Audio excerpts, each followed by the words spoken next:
ஓசூரில் பெண்ணிடம் போலீஸ் என கூறியும் போலியான துப்பாக்கியை காட்டியும் மிரட்டல் விடுத்த சம்பவம் பரபரப்பை ஏற்படுத்தியுள்ளது.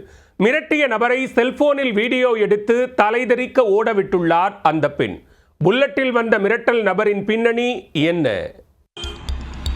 வாங்க, எந்த போலீஸ்னு சொல்லுவாங்க. இல்லை எந்த ஊர் போலீஸ்? நீங்கள் வாங்க, எந்த ஊர்லேருந்து வரீங்க நீங்கள் போலீஸை?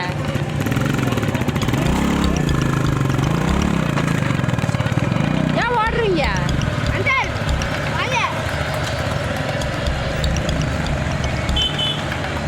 கிருஷ்ணகிரி மாவட்டம் ஓசூர் சமத்துவபுரம் பகுதியைச் சேர்ந்தவர் பெரியண்ணன். இவருடைய மனைவி முத்தா.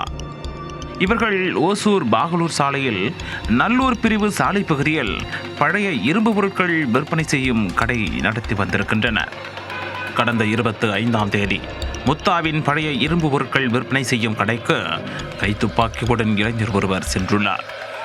தான் போலீஸ் என்றும் திருடப்பட்ட பேட்டரிகள் உங்கள் கடையில் இருப்பதாக தகவல் வந்துள்ளதாகவும் உங்களிடம் விசாரிக்க வேண்டும் எனவும் முத்தாவை மிரட்டி இருக்கிறார். அப்போது நீங்கள் எந்த ஸ்டேஷன் சார் என முத்தா கேட்டிருக்கிறார். அது மட்டுமன்றி தன்னுடைய மொபைல் போனில் அவரை வீடியோவும் எடுத்திருக்கிறார். உடனே பதட்டமடைந்த அந்த நபர் தன்னுடைய புல்லட்டில் ஏறி தப்பிச் சென்று விட்டார். இந்த சம்பவத்தின் சிசிடிவி காட்சிகளும் தற்போது வெளியாகி இருக்கின்றன. எந்த ஊர் போலீஸ்? நீங்கள் வாங்க, எந்த ஊர்லேருந்து வரீங்க நீங்கள் போலீஸை?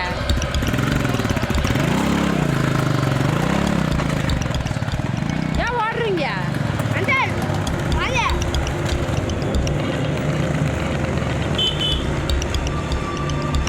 முத்தா அளித்த புகாரின் பேரில் ஓசூர் நல்லூர் போலீசார் வழக்கு பதிவு செய்து தீவிர விசாரணை நடத்தியதில் ஓசூர் அலசநத்தம் பகுதியைச் சேர்ந்த மனோஜ் என்பவர் போலீஸ் என கூறி கைத்துப்பாக்கியை காட்டி முத்தாவை மிரட்டியது தெரிய வந்தது. தொடர்ந்து அவரை கைது செய்த போலீசார் அவரிடமிருந்த போலியான கைத்துப்பாக்கியை பறிமுதல் செய்தனர். போலீஸ் என கூறி மிரட்டி பணம் பறிக்க முயன்ற நிலையில் பெண்ணின் சமயோஜித நடவடிக்கையால் குற்றவாளி சிக்கியிருக்கிறார்.